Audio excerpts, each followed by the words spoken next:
দেখো বন্ধুরা, আজ কি বানাচ্ছি। আজ বানাচ্ছি দারুণ স্বাদের মোচার চপ। মোচাটা নিয়েছি, সেটাকে আমি কুচি কুচি করে কেটে নিয়েছি।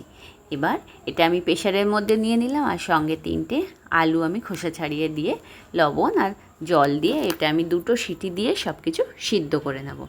এটা ততক্ষণে সিদ্ধ হয়ে গেছে। এবার এটাকে একটা ছাঁকনির মধ্যে দিয়ে জলটাকে ভালো করে সেঁকে নেব।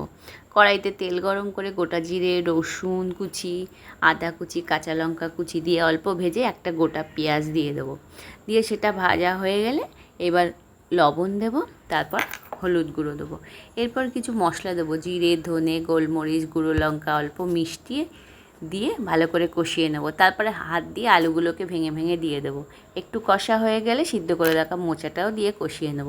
বেশ কিছুক্ষণ কষিয়ে এটা নামিয়ে ঠান্ডা করে গোল গোল আকারের বল করে রাখবো। এবার বেসনটাকে লবণ আর হলুদ গুঁড়ো দিয়ে আমি এই রকম থিকনেসের একটা ব্যাটার বানিয়ে রাখবো।